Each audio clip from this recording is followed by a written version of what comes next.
Hai adik-adik, Assalamualaikum warahmatullahi wabarakatuh. Welcome back di Kang Aye Channel. Tentunya bersama saya Kang Aye hari ini akan kita bahas 5 soal kembali. Soal psikonometrik atau soal teonometrik SKD ya. Baik, adik-adik sekalian sebelum kita mulai, bagi adik-adik yang belum subscribe channel ini, agar channel ini terus berkembang dan bisa bermanfaat untuk yang lain, jangan lupa subscribe ya. Like, comment, share juga. Oke, baik. Adik-adik sekalian, kita bahas soal yang pertama. Ini ada soal seorang siswa diminta mengerjakan 5 soal dari 10 soal yang tersedia. Oke. Tetapi soal nomor 1, soal nomor 3 wajib dikerjakan. Banyak pilihan yang dapat diambil siswa tersebut. Baik, adik-adik sekalian, untuk mengerjakan soal ini yang pertama, ada sebuah teori yang harus adik paham terlebih dahulu. Ada namanya kombinasi ya. Kombinasi. Oke, kita coba cek dulu ya. Nah, kita punya rumus dasarnya, kita punya kombinasi NR. Oke. Jadi modelnya adalah kita punya rumusnya n faktorial, kemudian dibagi dengan n minus r faktorial, kemudian kalikan lagi dengan r faktorial. Ini rumus yang dipakai. Sebetulnya untuk rumus model-model seperti ada 2, ada kombinasi, satunya ada permutasi ya. Apa bedanya? Kalau permutasi itu biasanya memperhatikan urutan dalam sebuah kejadian itu gitu ya. Sedangkan kombinasi itu tidak. Artinya kayak misalkan ngerjakan soal itu kan sama ketika kita milih misalkan ya, kita milih nomor 1 dan nomor 3 atau nomor 3 dan nomor 1 itu pilihannya tetap sama. Jadi ngitungnya sekali. Tapi kalau misalkan permutasi itu enggak. Jadi ketika misalkan yang terpilih misalkan ketua wakil misalkan ya, si ketuanya A wakilnya B atau ketuanya B wakilnya A, itu kan enggak sama. Padahal orangnya sama yang dipilih gitu ya. Maka dari itu rumus untuk mengerjakan soal ini menggunakan kombinasi ya. Di mana n faktorial itu perkalian bilangan asli ya. Jadi n faktorial itu berarti n dikalikan dengan n-1 kali n-2 terus ya sampai dengan 3 kali 2 kali 1. Pokoknya dia bentuk perkalian bilangan asli. Nah, sekarang bagaimana untuk soal yang nomor 1 ini? Baik. Di sini kan ada 5 soal, ada 10 soal, diambil 5 ya. Kita tuliskan dulu ada 1, 2, 3, 4, 5, 6, 7, 8, 9, 10. Ini ada 10 soal ya. Akan dipilih di antara 10 ini 5 soal. Akan dipilih 5 ya. Tapi di situ ada syarat, soal nomor 1 dan soal nomor 3 wajib dikerjakan. Berarti maka nomor 1 dan nomor 3 kita hapus ya. Kan mau ngerjain 5 nih. 1 dan 3 wajib dikerjain. Berarti kan sudah gugur 2. Ya kan? Berarti kan 2 nih wajib. 2 nih wajib ya. Artinya dari sini 1 dan 3 ya. 2 pilihan nih wajib ya. Maka sisanya adalah ada 3 soal yang harus dipilih dari berapa? Sisanya kita buang 1 dan 3 berarti 2, 4, 5, 6. Ini 1, 2, 3, 4, 5, 6, 7, 8. Berarti 8 soal. Nah, untuk mencari 3 dari 8 ini kita menggunakan konsep kombinasi. Berarti kita punya kombinasi berapa? 3. Ini ya. Dari berapa? Dari 8. Ya. Sehingga kalau kita masukkan itu berubah menjadi berapa ini dek? 8 faktorial gitu ya. Kemudian dibagi dengan 8 kurangi 3 faktorial. Jangan lupa kalikan lagi di bawah dengan 3 faktorial ya. Sehingga kita punya jadinya 8 faktorial dibagi ini jadi berapa? 8 kali 3 kurangi 3 ya 5 ya. Kemudian 3 faktorial. Yuk, sekarang coba kita jabarkan. 8 faktorial itu kan perkalian bilangan asli. Ya, dari 1 sampai 8. Berarti kita turunkan aja nih. 8 kali 7 kali 6 kali 5. Nah, ini coba sampai sini aja. Tidak perlu kita sampai 1. Kenapa? Karena di bawah ada juga 5 faktorial. Ya kan? Kemudian 3-nya kita turunkan. 3 kali 2 kali 1 ya. Sehingga dari sini ada yang sama, 5 faktorialnya kita buang, begitu ya. 3 kali 2 kali 1, ini kan 6 deh ya. 6 itu kita bagi, kita coret ya. Sehingga ada sisa di sini kita punya 5 kali 7. 5 kali 7 adalah 56. Ini jawabannya. Jadi ketika ada model soal seperti ini, tinggal kita lihat aja berapa soal yang mau dikerjakan, kemudian sama syaratnya. Ini yang paling penting. Soal nomor 1 dan nomor 3 itu wajib dikerjakan. Artinya apa? 1 dan 3 sudah gugur. Berarti sudah ada 2 soal yang sudah dikerjakan. Maka tinggal sisanya adalah tinggal soal dari berapa? Karena 1 dan 3 sudah gugur, maka tinggal 8 pilihan ya. Maka dari sini kita punya 8 soal. Sehingga jawaban yang tepat untuk nomor 1 ini adalah jawaban yang E. Gimana? Gampang bukan? Oke, mantap. Baik, adik-adik sekalian, kita lanjut pada soal nomor 2. Di sini ada soal apa nih ya? Soal model-model KPK gitu ya. Narti membeli tabloid setiap 4 hari sekali. Coba kita tuliskan dulu. Di sini Narti itu dia membeli setiap 4 hari sekali. Oke, nih sekali. Kemudian Lia, sedangkan Lia itu dia membeli setiap 7 hari. 7 hari sekali. Oke. Nah, kemarin Narti membeli tabloid. Sedangkan Lia belinya besok. Kira-kira keduanya paling cepat membeli tabloid pada hari yang sama. Kira-kira berapa hari lagi? Baik. Adik-adik, yang pertama, kita misalkan dulu nih. Misal, karena dia belinya tidak sama ya. Belinya tidak sama kemarin, Narti kemarin, kemudian Lia besok. Misalkan hari ini, nah hari ini tuh X. Saya punya hari ini tuh X. Ya, oke.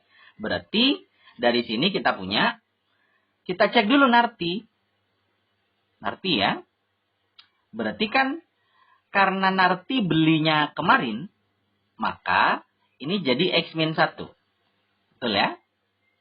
Kemudian Narti 4 hari belinya, 4 hari sekali belinya. Berarti ini tinggal tambah 4. Ya. Berarti ini kita punya tambah 4, berarti kan X plus 3.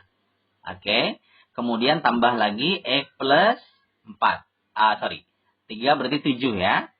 Kemudian tambah 4 ya. Tambah 4 lagi berarti X plus 11. Tambah 4 lagi X plus 15. Tambah 4 lagi berarti X plus 19. Oke, kita cukup di sini. Nah, tujuannya apa? Kita bikin seperti ini. Kita data dulu Darti sama Lia ini. Nanti di antara ini kira-kira mana yang sama. Sehingga ketika sama, maka itulah jawabannya berapa hari lagi mereka akan membeli tabloid di hari yang sama. Begitu ya. Sekarang kita lihat Lia. Lia itu katanya belinya besok. Berarti kan kita punya X plus 1. Besok kan. Kemudian karena 7 hari sekali Lia membeli itu, maka ini jadi tinggal tambah 7. Gitu ya. Berarti X plus 8. Kemudian tambah lagi X plus 15. Kemudian X plus 8 berarti 23. Dan selanjutnya ya. Nah, coba kita cek. Ada yang sama enggak? Nah, ternyata ini ada yang sama deh. Ini kita punya nih ya. Oke. Nah, ini dia. Oke. Nah, ini yang sama. Artinya apa? Bahwa Narti dan Lia ini, ya, Narti dan Lia, dia akan membeli tabloid. Membeli tabloid ini, ya, pada hari yang sama. Berapa hari lagi? Iya, betul sekali. 15 hari lagi. Nah, itu dia. Jadi yang pertama kita data dulu nih. Karena biasanya kan langsung ya kalau KPK ya. Nanti 4 sama 7 tuh KPK-nya berapa. Cuma di sini karena belinya tidak sama. Narti itu kemarin sedangkan Lia itu besok. Maka ya kita harus logikakan model seperti ini. Sehingga nanti kita cari sama konsepnya. Cari nilai yang sama. Ternyata sama-sama di X plus 15. X plus 5. Karena X-nya tuh hari ini ya. Maka 15 hari lagi mereka akan beli tabloid di hari yang sama. Oke, maka jawaban yang benar adalah yang B. Gimana? Mudah bukan? Oke, mantap. Baik, adik-adik sekalian, kita masuk pada soal nomor 3. Di sini ada soal model perbandingan ya. Oke. Baik. Adik-adik sekalian, di sini disebutkan bahwa 6 pipa besar dapat mengeringkan kolam dalam waktu 5 jam. Berarti kita cek dulu ya. Kita punya ini 6 pipa, ini pipa besar. Oke. Itu katanya dalam waktu 5 jam. Oke. Sedangkan 8 pipa kecil ini dalam waktu 10 jam. Nah, yang ditanya adalah kalau 3 pipa besar dan 5 pipa kecil itu berapa? Gitu ya. Oke. Baik, adik-adik sekalian. Yang pertama, yang harus kita kerjakan adalah katanya 6 pipa besar ini, 6 besar, tulis besar aja lah ya. Tidak terlalu besar, tidak terlalu panjang begitu. Ini butuh waktu 5 jam. Nah, sekarang bagaimana jika bentuknya adalah 3 pipa besar? Kan ini tanya nih. Berarti jika 3 besar, kira-kira berapa jam? Misalkan X jam ya. Nah, oke. Baik, kita cek dulu apakah perbandingan ini senilai atau berbalik nilai. Kalau kita punya 6 ke 3 ini kan berkurang deh. Ya. 6 besar butuh waktu 5 jam. Kalau 3 besar kan berarti lebih sedikit. Sehingga kan butuh waktu juga berapa? Kalau 6 besar itu butuh 5 jam. Kalau 3 besar maka butuh waktu. Iya. Oke. Ini kan juga bertambah ya. Iya. Betul ya. Kan bertambah deh jadinya ya. Jadi dalam arti gini.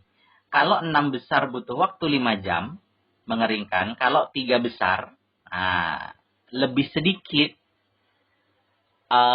pipanya, maka yang jelas kan waktunya lebih lama. Nah, kalau lebih lama itu berarti ini berbalik nilai. Jadi kali lurus ya.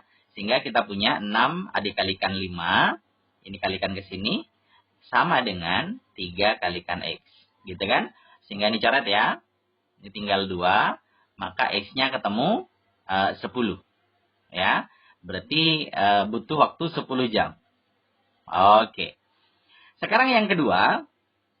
Yang kedua adalah. Saya taruh sini aja ya. Yang kedua. Bagaimana jika 8 kecil. Nah. Ini.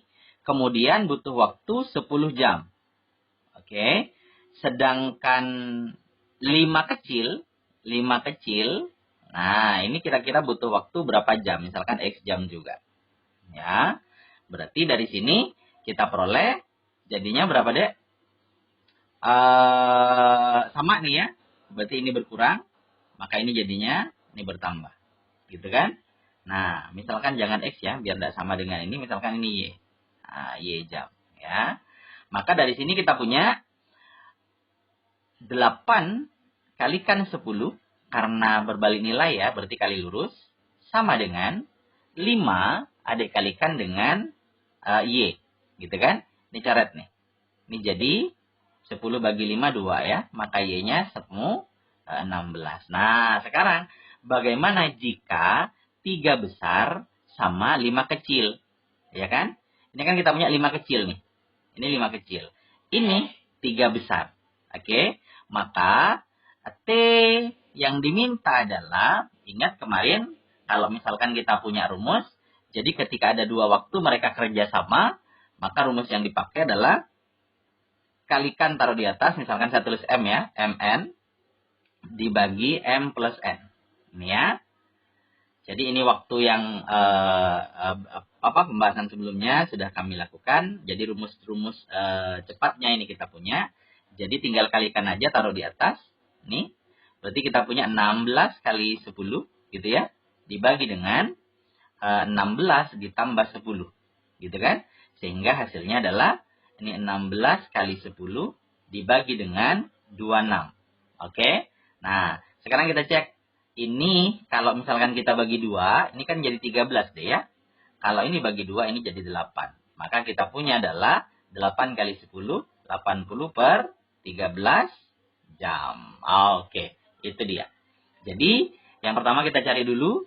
Nah, karena yang ditanya adalah pipa besar sama kecil, berarti kita kombinasikan 6 pipa besar, 5 jam, 8 pipa kecil, berarti 10 jam nih ya. Maka 6 besar sama 3 besar, kita cari waktunya. Kalau 8 kecil sama 5 kecil, kita cari waktunya. Kemudian, mereka kerjasama nih, 3 besar sama 5 kecil. Jadinya 80 per 13 jam. Sehingga jawaban yang benar adalah nomor yang B. Itu dia. Oke? Gimana? Gampang bukan? Mantap. Baik, adik-adik sekalian, kita masuk pada soal nomor 4. Di sini ada soal pola bilangan ya. Pola bilangan. Jadi, coba saya tuliskan kembali ya. Kita punya X, kemudian Y, kemudian 1, kemudian 3, kemudian 4, kemudian 7, dan selanjutnya. Oke. Nah, yang ditanya berapakah 2X plus 5Y? Berarti kan kita cari berapa nilai X sama Y-nya. Nah, yang pertama, coba nih, kita cek dulu ya. Biasanya kan kalau model seperti ini, kita cari dulu selisih di antara dua bilangan berdekatan. Ini kan kita punya berapa nih? Ini kita punya tambah 2, ini tambah 2, kemudian ini tambah 1, kemudian tambah 3. Ya. Cuman, model ini karena terlalu pendek, sehingga tidak bisa kita tentukan selanjutnya harus plus berapa. Kayak misalkan ya, ini kan plus 2 nih. Ini kemudian plus 1. Kemudian ini plus 3. Apakah ini plus 1 juga? Nah, kita nggak tahu. Ya kan? Kemudian apakah plus 4? Kita juga nggak tahu gitu. Karena modelnya tidak ada perulangan sebelumnya yang menandakan bahwa itu akan berulang plus 2, plus 3, plus 1. Plus 2, plus 1, plus 3. Plus 2, plus 1, nggak ada pengulangan begitu gitu ya. Nah, maka coba kita cari yang lain. Kalau lompat 1 apalagi ya, lompat 1 ini plus 3, ini plus 4. Apakah nanti plus 5? Kita juga nggak tahu ya. Tetapi setelah saya analisa begitu ya, ternyata ada namanya bilangan Fibonacci. Nah, ini ingat-ingat ya. Ada namanya bilangan Fibonacci. Ya. Apa itu? Yaitu penjumlahan dua bilangan sebelumnya. Penjumlahan dua bilangan sebelumnya. Nah, sebelumnya. Oke. Seperti apa modelnya? Kayak misalkan ini. 1 tambah 3, ini ditambah, hasilnya gini. Betul nggak? 1 tambah 3 kan 4 nih. Ya. Berarti ini saya tambahkan, maka hasilnya 7. 3 tambah 4, 7. Berarti seandainya ditarik yang belakang, berapa ditanya yang belakang, maka 4 tambah 7 ini harusnya nanti di sini adalah 11.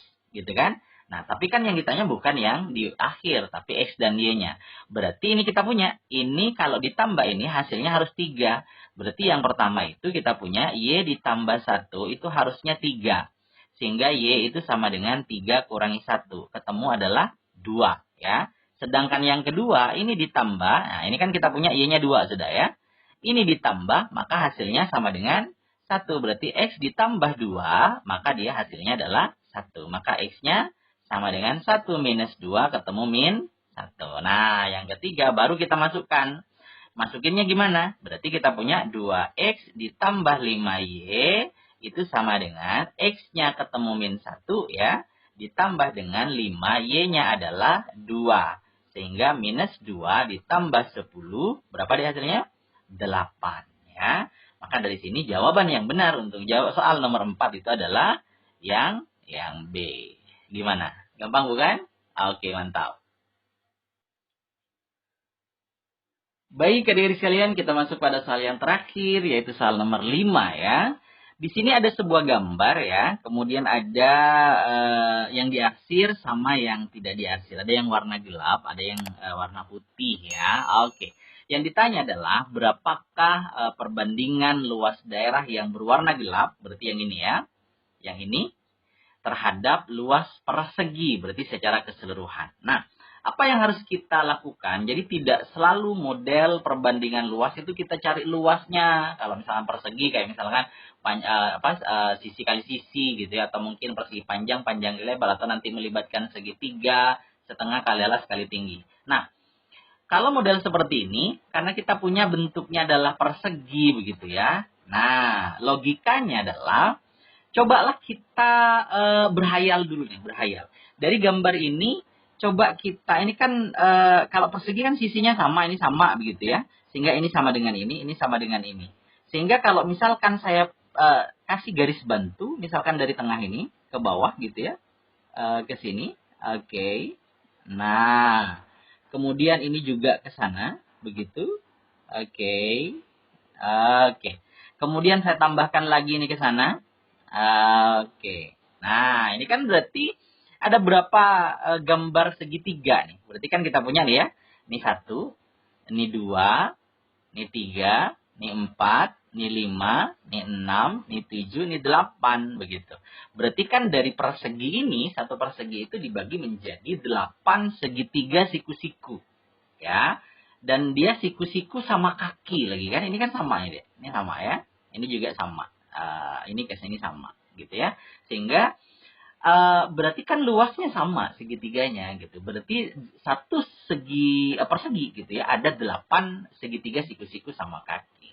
Nah, berarti kalau ditanya berapakah perbandingan luas daerah yang gelap ini ya, berarti kita punya yang gelap dengan persegi. Nah, yang gelap ini dengan perseginya, maka kita punya tinggal hitung aja. Ada berapa yang gelap? Yang gelap ini kan kita punya ada 3 segitiga kan? Ada 3 kali segitiga. Berarti kan kita punya 3, kita punya perbandingannya. Kemudian dibagi dengan jumlah segitiga secara keseluruhan dalam sebuah persegi.